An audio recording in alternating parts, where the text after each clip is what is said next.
तो मैं आपके प्रति धन्यवाद करना चाहूंगी। एक minute सुषमन, if you don't want to listen, you can go out. But this is not a way to disturbing house every now and then. This is not fair. I am asking all the leaders.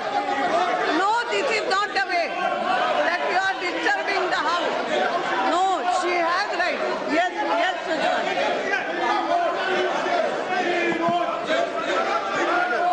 Yes, Arun ji. अध्यक्ष जी, justice तो तभी होगा जिस पर आरोप लगे हैं उसे बोलने का मौका दिया जाएगा।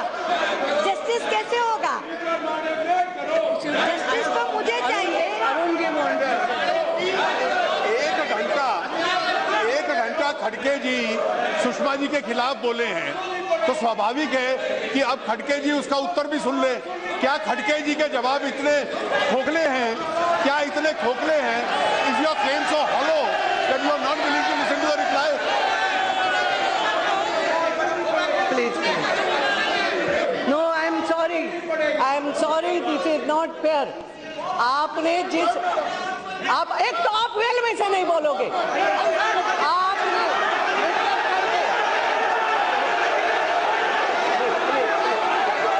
प्लीज बैठिए।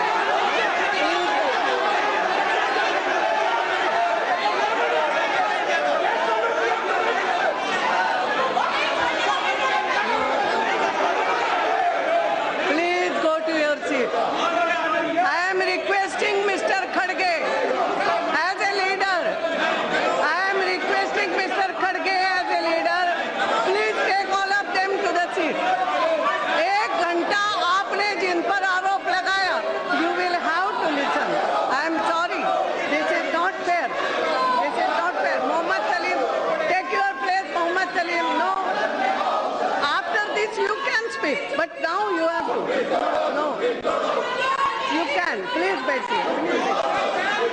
ऐसा नहीं होता है। You can. बैठिए। अध्यक्ष जी, Yes. ये भी चला दो। बैठिए। मैंने सुबह कहा है ये लोग अपना मौका देके बाद में धोखा देंगे, यही कर रहे। सुबह मैंने कहा भी आपको कहा भी है, घर को सुनने के लिए तैयार नहीं। एक महिला से इतना डर रहे एक महिला से क्यों? 353 में उनका नाम लिया है। हिम्मत होना चाहिए सुनने के लिए, धैर्य रखना चाहिए सुनने के लिए। बोलिए।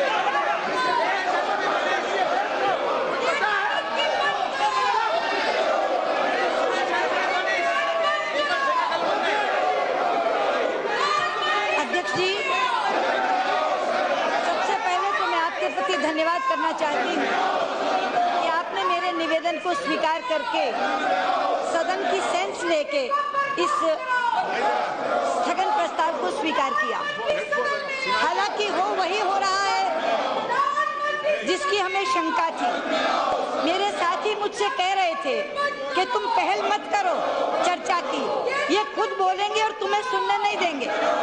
लेकिन मुझे विश्वास था कि नहीं, पहले दिन से मैं इस कोशिश में हूं कि इस पर चर्चा हो जाए ताकि मैं अपनी बात कह सकूं। पहले ही दिन दोनों सदनों में मैंने कह दिया था कि मैं बोलना चाहती हूं, अपनी स्थिति स्पष्ट करना चाहती हूं, लेकिन चर्चा स्वीकारी नहीं गई। मुझे लगा कि सत्र समाप्ति से एक दिन पहले दोबारा कोशिश करके देख लूं, और हालांकि आपने स्थगित प्रस्ताव रिजेक्ट कर दिया था, तो भी मैंने आपसे निवेदन किया और आपने कहा मैं हाउस की सेंस ले लेती हूँ, और उसके बाद आपने इसको स्वीकार कर लिया। बहुत अच्छे से चर्चा चल रही थी, हमने खड़गे जी की पूरी बात सुनी। मैं ये अपेक्षा करती हूँ कि ये मेरी भी बात सुने। ये नारा लगा रहे हैं वी वांट जस्टिस, जस्टिस तो मैं मांग रही हूँ।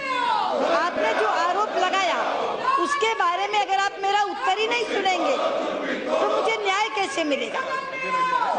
अध्यक्ष जी, इसलिए ये शोर करते रहें तो भी मेरा आपसे निवेदन है कि आप मुझे पूरी बात कहने का मौका दें।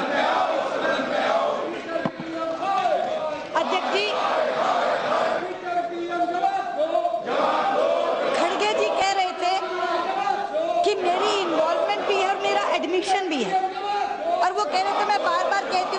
गलती नहीं की। मैं आज भी कहती हूँ अध्यक्ष जी, मैंने कोई गलती नहीं की। मैं दोहराती हूँ इस बात को।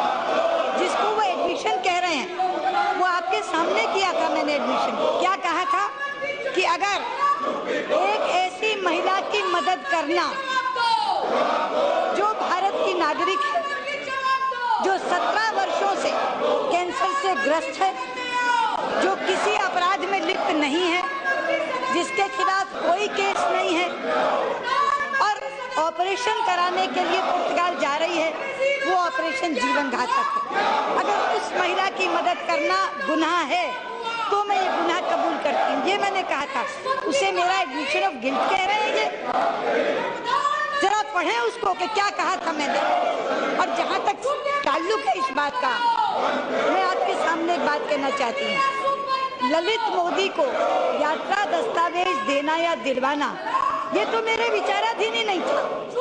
मेरे विचाराधीन तो कोट अनकोट इतना सा विषय था कि अगर ब्रिटिश सरकार उसको यात्रा दस्तावेज दे देती है, देने का फैसला कर लेती है, तो क्या हम दोनों देशों के रिश्ते खराब होंगे? उस पर मैंने कहा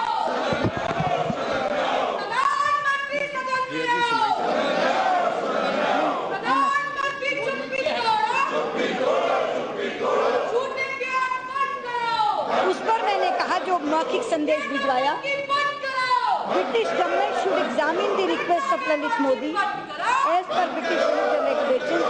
if the British government chooses to give travel documents to Lalit Modi, that will not spoil our bilateral relations. और यही उन्होंने किया भी। मैंने उस दिन यूके होम ऑफिस का एक संदेश पढ़कर सुनाया था, जिसमें यूके होम डिपार्टमेंट ने कहा, the UK home department on Monday claim travel documents issued to former IPL boss Lalit Modi to travel to Portugal to assist the ailing wife was determined in accordance with the appropriate rules. British सरकार जब ये कहती है कि हमने ललित मोदी को सारे दस्तावेज अपने नियमों के तहत दिए हैं, तो ये मुद्दा कहाँ रह जाता? एक नॉन इश्यू को ये इश्यू क्यों बना रहे हैं? और जब ये तय हो जाता है कि वो नियमों के अनुसार दिए गए थे, तो बाकी के सारे प्रश्न निरर्थक हो जाते हैं, बेमानी हो जाते हैं। लेकिन उसके बावजूद ये विषय उठा रहे हैं। आज खड़गे जी ने कहा कि मेरे परिवार के लोग उसके वकील हैं, इसलिए कॉन्फ्लिक्ट ऑफ इंटरेस्ट है। सभापति जी, मैं यहाँ खड़े होकर कहना चाहती हूँ, मेरे पति ललित मोदी के पासपोर्ट केस में वकील नहीं थे। और जहाँ तक मेरी बेटी का सवाल है, मेरी बेटी 9वें नंबर की जूनियर थी, 9वें नंबर की। ये केस की अपीयरेंस लिस्ट लाई हुई। इस अपीयरेंस लिस्ट में 11 वकील हैं, 11। पहले हैं मिस्टर पराग त्रिपाठी, जो सीनियर एडवोकेट हैं, जिसको उसने वकील किया, जिसका वो क्लाइंट बना। उसके बाद अनूप बोस, ऋषि अग्रवाल, स्वदीप हुडा, मेनका, अभिषेक सिंह, रोहित गुप्ता, उमंग गुप्ता। 9वें नंबर पर बासुरी स्वराज, कुणाल बहारी और विवेक। 9वें नंबर के जूनियर को कोई एक पैसा भी देता है? 1 रुपया भी मेरी बेटी ने ललित मोदी से इस वकालत के लिए, इस केस के लिए हासिल नहीं किया।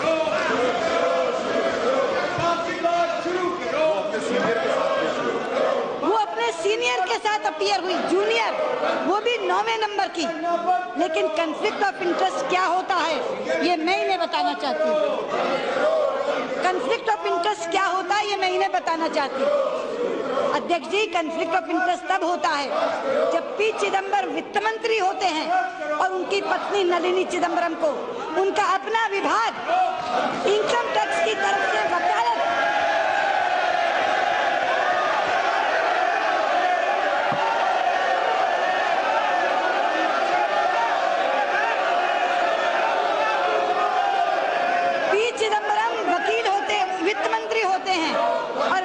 चिदम्बरम को उनका अपना विभाग इनकम टैक्स की तरफ से वकील नियुक्त करता है। और जब राज्यसभा में विषय उठता है, अन्ना डीएमके के एन ज्योति इस विषय को उठाते हैं, तो चिदम्बरम सदन में आकर स्वीकार करते हैं पर क्या कहते हैं? The minister made a statement in this regard in the Lok Sabha. The minister is Mr. P. Chidambaram, repeating that what he had said in the Rajya Sabha on yesterday, that he had no knowledge of the IT department's decision to appoint his wife as a special counsel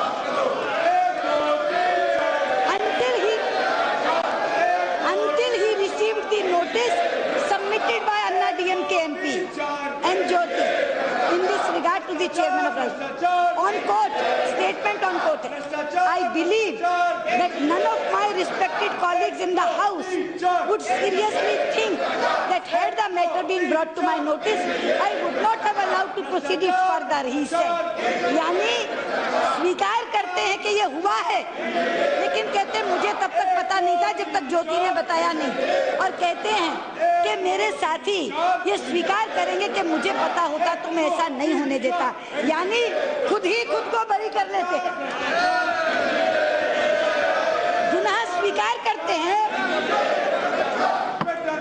और खुद ही खुद को बरी कर लेते हैं। एक बार नहीं, कॉन्फ्लिक्ट ऑफ इंटरेस्ट तब होता है, कॉन्फ्लिक्ट ऑफ इंटरेस्ट तब होता है जब पी चिदम्बरम वित्त मंत्री होते हैं और नलिनी चिदम्बरम शारदा स्कैम में जिसकी फाइल वो वित्त मंत्री के तौर पर देख रहे हैं, उस शारदा स्कैम में 1 करोड़ रुपया लेकर के ड्राफ्ट से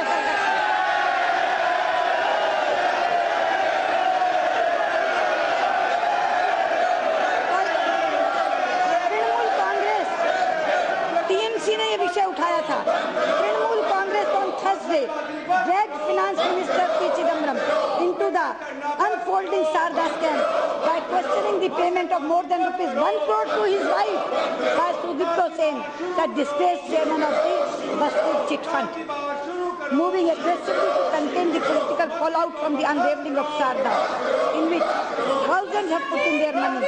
Mamta's Trinamool Congress asked Chidambaram to clarify the links of his wife, Chennai-based senior lawyer Nalini Chidambaram, with the Sarda scam.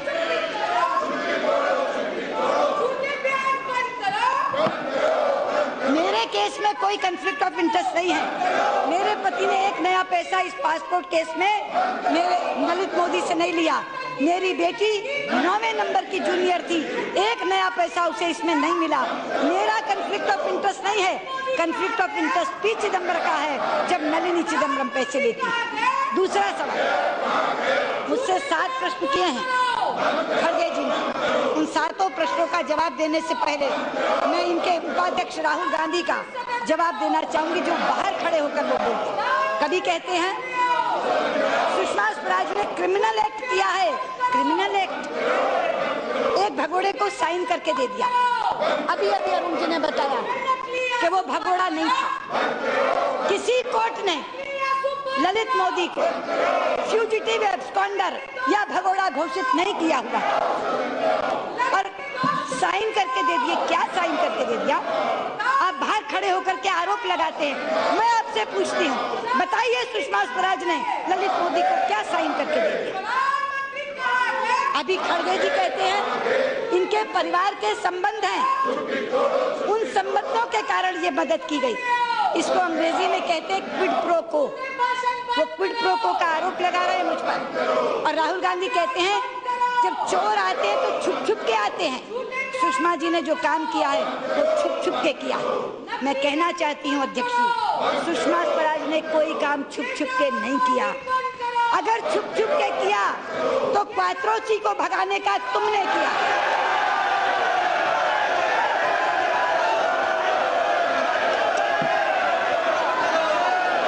अध्यक्ष जी, अगर छुप छुप के कोई काम किया तो राजीव गांधी की सरकार में एंडरसन को भगाने का काम किया।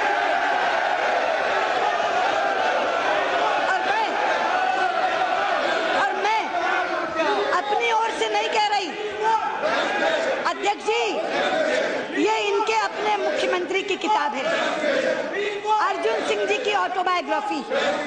अर्जुन सिंह केवल मुख्यमंत्री नहीं थे मध्य प्रदेश के, उसी पद पर थे जिस पर आज राहुल गांधी है। कांग्रेस के राष्ट्रीय उपाध्यक्ष थे।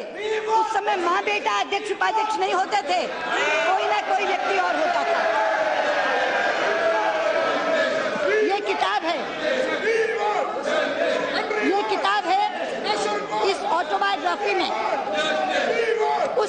एंडरसन के भगाने का जिक्र है। अध्यक्ष जी, आप मध्य प्रदेश की हैं, आप भोपाल गैस त्रासदी से परिचित हैं। यूनियन कार्बाइड की कंपनी से रात को जहरीली गैस का रिसाव हुआ, 15,000 लोग मर गए। कितने? 15,000 लोग। 4 दिन बाद एंडरसन वहां आए। मुख्यमंत्री अर्जुन सिंह ने उनको अरेस्ट के वारंट दे दिए। राजीव गांधी तभी चुनाव के लिए वहां पहुंचे। उनसे पूछा, आपने अरेस्ट क्यों कर लिया एंडरसन को? मुख्यमंत्री ने कहा कि इस देश की जनता ने, प्रदेश की जनता ने मुझ पर कोई जिम्मेदारी सौंपी है, इसके लिए मैंने अरेस्ट किया। मैं यहाँ से इसको पढ़ती हूँ 4 लाइनें। Arjun Singh is talking to Rajiv Gandhi. He says, I emphasize the point that I had to order the arrest of Anderson to retain the confidence that the people had reposed in him. Rajiv heard me out quietly but made no comment. A little later, while we were touring, I received a wireless message from Brahmaswarup informing me that a top official from the Union Ministry of Home Affairs had rung him up repeatedly from New Delhi, advising us to make sure that bail was granted to Anderson. Aage. After that, we were instructed to send him to New Delhi in a state plane.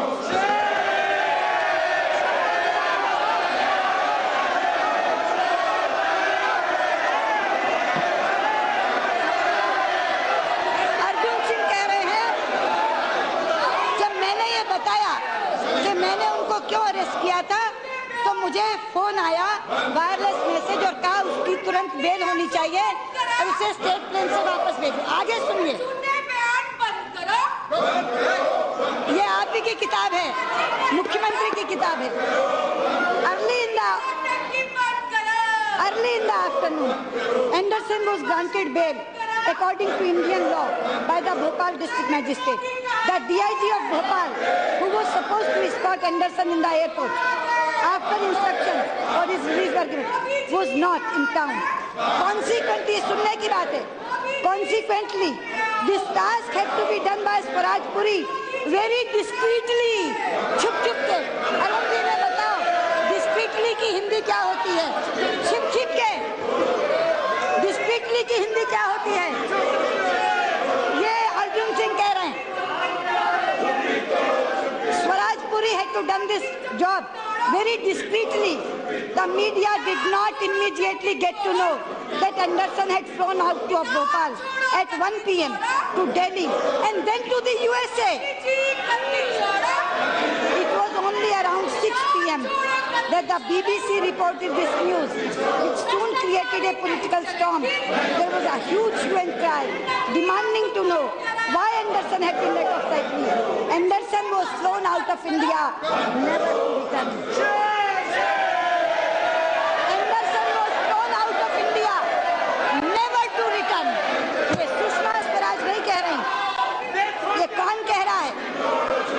ये कह रहे हैं इनके पूर्व राष्ट्रीय उपाध्यक्ष, ये कह रहे हैं तत्कालीन मुख्यमंत्री मध्य प्रदेश के छिप के एंडरसन को वहां से ले जाया गया और 6 बजे भेज दिया गया ताकि वो वापस ना आ सके।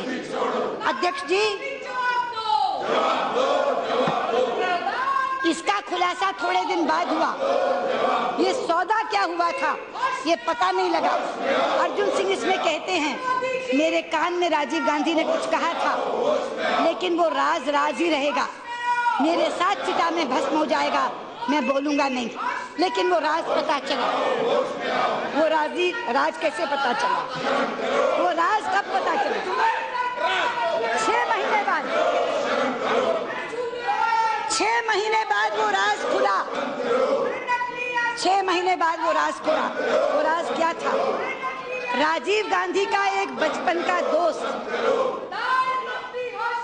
गांधी परिवार के एक घनिष्ठ मित्र का बेटा आदिल शहरयार अमेरिका में 35 बरस के लिए जेल में बंद था।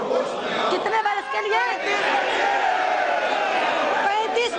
लिए जेल में बंद था, और वो 35 बरस के लिए जेल कोई छोटी मोटी बात तो नहीं होगी जब 35 बरस की जेल 35 बरस की जेल के लिए बंद था। अब आप सुन लीजिए, Rajiv Gandhi government had allowed Anderson to flee as a quid pro quo arrangement with United States on giving a presidential pardon to one Adil Shehryar. ये quid pro quo, ये वो राज जो अर्जुन सिंह अपने अंदर दफन करके चले गए, वो राज 6 महीने बाद खुला। और क्या Adil's father, Muhammad Yunus, former Indian ambassador to Spain and long-time chairman of the State Welfare of India, was close to the Gandhi family. Adil, who was given a federal sentence of 35 years in prison for various crimes, was given a presidential pardon by United States President Ronald Reagan on June 11, 1985. ये वो तारीख है जिस दिन Rajiv Gandhi America पहुंचे। Rajiv Gandhi America पहुंचते हैं 11 जून 1985 को। 6 महीने 4 दिन के बाद उनका वो बचपन का दोस्त मोहम्मद यूनुस का बेटा आदिल शहरयार, उसको कहते हैं राष्ट्रपति को इसको क्षमादान दे दो, और एंडरसन के बदले शहरयार को छुड़ा करके भारत लेकर आते हैं। मैं कहना चाहती हूँ,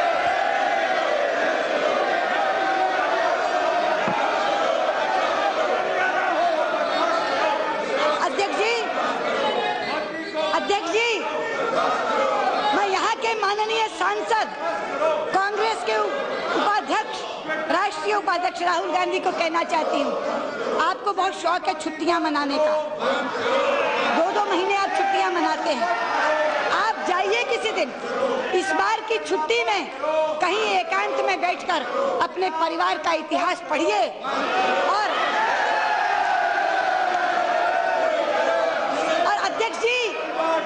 अध्यक्ष जी, मैं कहना चाहूंगी, उन्हें कहिए अकेले में बैठकर क्वात्रोची से शहरयार तक के सारे काले कारनामे जो उस इतिहास में दर्ज हैं, उनको पढ़ें और लौटकर पूछें, मम्मा क्वात्रोची के उससे हमने कितना पैसा लिया था। पूछें, मम्मा 15,000 के हत्यारे को एंडरसन को डैडी ने क्यों छुड़वाया था। और पूछें कि एंडरसन को छोड़कर शहरयार को लाकर उन्होंने एक क्विड प्रो को क्यों किया था। मैं बताना चाहती हूँ खड़गे जी, जो क्विड प्रो को आप कह रहे हैं, इसे कहते हैं क्विड प्रो को। जब एंडरसन को छुड़वाकर शहरयार को लाया जाता है, ये परिभाषा है quid pro quo. QUID quid, PRO pro, QUO quo, इसे कहते हैं क्विड प्रो को। सुषमा स्वराज ने कोई क्विड प्रो को नहीं किया। आप मुझसे पूछते हैं 7 सवाल। आपने मुझसे कहा कि चिदम्बरम की कॉरेस्पॉन्डेंस आप शाया क्यों नहीं करती, आप पब्लिक क्यों नहीं करती। अध्यक्ष जी, चिदम्बरम ने कोई चिट्ठी MA को बताई हो तो मैं शाया करूं। आज मैं देश को बताना चाहती हूँ, चिदम्बरम ने अपनी एक भी चिट्ठी MA को नहीं दी,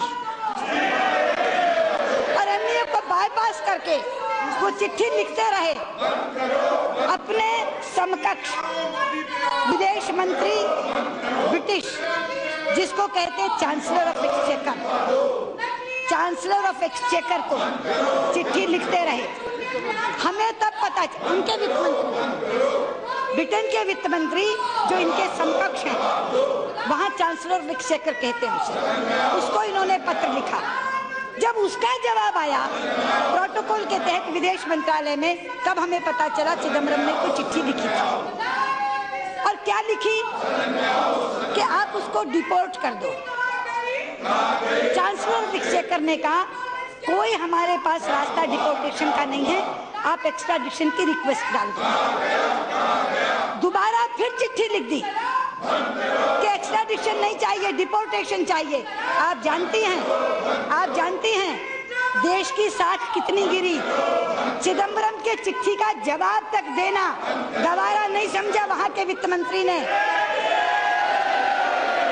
उसने वो चिट्ठी के वित्त मंत्री ने वो चिट्ठी विदेश मंत्रालय को दे दी कि ये तो ऐसी चिट्ठियां लिखता रहता है, अपने राज्य मंत्री को कहो भारत के विदेश राज्य मंत्री को चिट्ठी लिख दें। और ये चिट्ठी है मेरे पास जो परनीत कौर को आई। वित्त मंत्री की चिट्ठी का जवाब उनके विदेश राज्य मंत्री अपनी समकक्ष परनीत कौर को देते हैं। ऑसबॉर्न ने जवाब देना बंद कर दिया, उनको लगा ये लगातार ऐसी चिट्ठियां लिखते रहते हैं। कौन सा पत्राचार, कौन सी कॉरेस्पॉन्डेंस?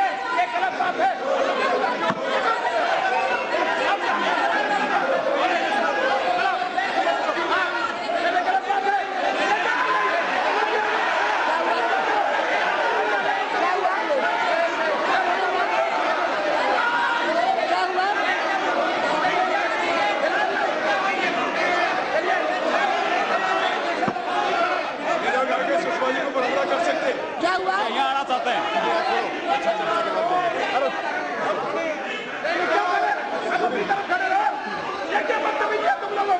अध्यक्ष जी, महिला मंत्री ये ऐसा आना अच्छा नहीं है, शोभा नहीं देते उनको। मैं रिक्वेस्ट कर रहा हूँ, आप लोग अपनी जगह पे जाइए, बैठ जाए, सब लोग बैठ जाए, प्लीज बैठ जाए, पूरा होने दीजिए, अच्छा हो रहे। खड़गे जी, एक महिला मंत्री जवाब दे रहे, ऐसा मत करिए। आपका लोग आके यहाँ कुछ हमला करे तो अच्छा नहीं होगा, शोभा नहीं देगा। आपका संसद सदस्य यहाँ आके महिला मंत्री के सामने कुछ करे, अच्छा नहीं होगा। उनको सुझाव अब सलाह दीजिए, अपना जगह पे जाने के लिए बता दीजिए।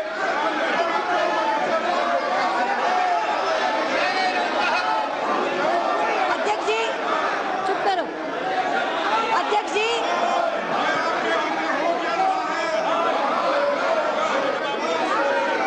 अध्यक्ष जी,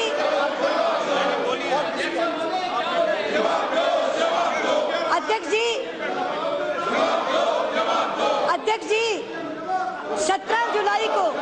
17 जुलाई को ये चिट्ठी वहां के चांसलर ऑफ एक्सचेकर को हमें मिलती है, तो हम हैरान होते हैं कि चिदम्बरम जी ने कब चिट्ठी लिखी उसको। 17 जुलाई को ये चिट्ठी हमें मिलती है, तो हम कहते कौन सी चिट्ठी का जवाब है, ये चिट्ठी कब लिख दी चिदम्बरम जी ने। लेकिन उसमें उनके वित्त मंत्री लिखते हैं, for UK assistance to be provided in any criminal investigation an extradition request should be made under the usual mechanisms for international judicial cooperation. We will then of course provide full assistance so far as UK law is concerned. अध्यक्ष जी, बार बार UK कह रहा है हमें extradition request भेज दो, हम उसको वापस भेज देंगे, लेकिन एक्स्ट्राडिशन रिक्वेस्ट नहीं भेजते, डिपोर्टेशन की बात करते हैं। और उसके बाद जब दोबारा ये चिट्ठी लिखते हैं तो वो चिट्ठी विदेश राज्य मंत्री को कह देता तू जवाब दे दे, मैं जवाब नहीं दे सकता। ये तुमको तो आदत पड़ गई चिट्ठियां लिखने की। और उसके बाद ये परनीत कौर को जवाब आता है, परनीत कौर, चिदम्बरम की चिट्ठी का जवाब परनीत कौर को आता है। चिदम्बरम को चिट्ठी लिखना गवारा नहीं करता उनका समकक्ष मंत्री, और उनको वो फिर लिखते हैं, My letter refers to the most recent correspondence from the Honorable Minister of Finance, Mr. P. Chidambaram, dated 28th August, to the Chancellor of Exchequer requesting the deportation of Laliत Modi, and जैसे हम deport नहीं कर सकते। अध्यक्ष जी, मुझसे सवाल पूछते हैं खड़गे जी, उसे राइट ऑफ रेसिडेंसी कैसे मिला? अरे कौन किससे पूछ रहा है भैया? Right of residency Arun Jaitley के वित्त मंत्री बनने पर थोड़ी मिला। राइट ऑफ रेजिडेंसी तब मिला जब तुम्हारी सरकार थी 4 साल। ये सवाल मैं पूछती हूँ आपसे,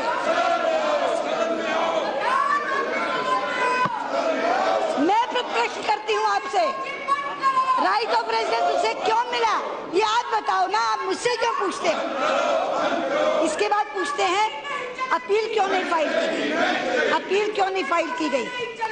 अपील इसलिए नहीं फाइल की गई, अपील इसलिए नहीं फाइल की गई क्योंकि जो केस यहाँ डाला गया था वो इस कारण से खारिज हुआ कि ईडी 4 साल तक निष्क्रिय रहा, उसने कोई कार्रवाई ललित मोदी के खिलाफ। अध्यक्ष जी, ये जजमेंट में से पढ़ रही हूँ। We find that on the basis of the material available on record, the complaint under section 16(3) of SEMA, which was registered on 16/9/2010, has been followed by a show cause notice dated 29/2010, which essentially requires the appellant to show cause as to why an inquiry should not be held. The matter has not progressed beyond that stage. Show cause notice देने के बाद 4 साल तक 1 inch भी case नहीं खिसका। कौन दोषी है? कौन दोषी है? In fact, nothing has been brought to our notice to indicate that the adjudicating authority has formed any opinion that an inquiry should be held or that an inquiry has in fact been held. इसलिए appeal file नहीं हुई, क्योंकि आपने केवल show cause notice दिया। 4 साल तक 1 inch भी कार्रवाई नहीं हुई और इस कारण से उन्होंने उसका पासपोर्ट वापस कर दिया। अब जब अरुण जी आए तब इन्होंने कार्रवाई प्रारंभ की है। अब ये लोग कार्रवाई करेंगे तो कहीं दोबारा से केस चालू होगा। और मैं आपको बता दूं, जहाँ तक एमईए का सवाल है, 3 तरह के केसेस होते हैं। एक केस होता है जो हम खुद फाइल करते हैं, जो पासपोर्ट का ऑफेंस होता है, उसमें अगर हम हार जाते हैं तो अपील हम करते हैं। एक होता है जहाँ ईडी एफआईआर करता है, वहाँ अगर हम किसी ईडी के कारण हार जाते हैं तो वो हमें कहते हैं अपील करें। तीसरा सीबीआई का होता है, अगर सीबीआई केस हार जाती है और हमें कहती है तो हम अपील करते हैं। सीबीआई 2 केस कोयला घोटाले में हारी। किसमें? कोयला घोटाले में। सीबीआई ने हमें नहीं कहा अपील दायर नहीं। तो मैं आपसे कहना चाहती हूँ, अपील फाइल नहीं हुई आपके कारण, राइट ऑफ रेजिडेंसी उसे मिला आपके कारण, वापिस वो क्यों नहीं लाया जा सका? आपके कारण, क्योंकि आपने एक्स्ट्राडिशन रिक्वेस्ट नहीं डाली। आप मुझसे पूछते हो कि मैंने उसकी मदद की। अध्यक्ष जी, 38 साल से राजनीति में हूँ, 38 इयर्स, 38 साल से जिस मर्यादा और संयम से राजनीति की है वो तपस्या जैसी चीज होती है। तपस्या जैसी। आप साक्षी रही हैं मेरे राजनीतिक सफर की।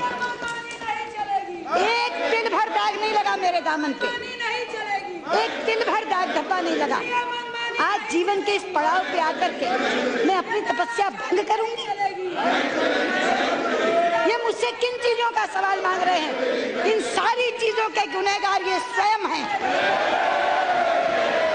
खड़गे जी, आपके सातों सवाल का जवाब ये है, चिदम्बरम ने कोई चिट्ठी मुझे नहीं लिखी एमईए को जो मैं शाया करती। आपने एक्स्ट्राडिशन रिक्वेस्ट नहीं डाली, यूके कहता रह गया, लेकिन आपने नहीं डाली। आपके ईडी ने कोई कार्रवाई नहीं की। 4 साल तक वो चुपचाप करके बैठे रहे। और क्यों बैठे रहे ये भी बता दूं। इस केस पर कांग्रेस नेतृत्व बटा हुआ था। एक खेमा चाहता था ललित मोदी के खिलाफ कार्रवाई हो, दूसरा खेमा चाहता था नहीं। जो चाहता था कार्रवाई हो उसका नेतृत्व चिदम्बरम स्वयं कर रहा था। उस खेमे में और कोई नहीं था, वो अकेले थे। इसलिए वो कोई भी प्रक्रिया नहीं निभाना चाहते थे। उन्होंने एक पल्ला पकड़ा वित्त मंत्री यूके का कि डायरेक्टली खतो खिताबत करके, डायरेक्टली कॉरेस्पॉन्डेंस करके मैं केस को आगे बढ़ाऊं। अगर ईडी को कहते तो नेतृत्व रोक देता, एक्स्ट्राडिशन का रिक्वेस्ट डालते तो पता चल जाता। इसलिए अपनी व्यक्तिगत शत्रुता के कारण उन्होंने एक ऐसा रास्ता निकाला और आज भी इनको पट्टी वही पढ़ा रहे हैं, इनको गुमराह वही कर रहे हैं। ये 7 सवाल जो खड़गे जी ने पूछे ये चिदम्बरम ने लिख के दिए, वो मीडिया में भी पूछ रहे हैं। लेकिन मैं चाह रही थी कि संसद में खड़े होकर जवाब दूं। जो कहते हैं ना, नेशन वांट्स टू नो, मेरा राष्ट्र यहाँ जहाँ हर दल के प्रतिनिधि बैठे। इसीलिए मैं बार बार कह रही थी ये सत्र नहीं निकलना चाहिए। मैं वेंकैया जी से कह रही थी किसी भी विधा के तहत चर्चा करा लो, लेकिन मुझे बोलने का अवसर दो ताकि मैं बताऊं गुनहगार ये हैं, गुनहगार मैं नहीं हूं।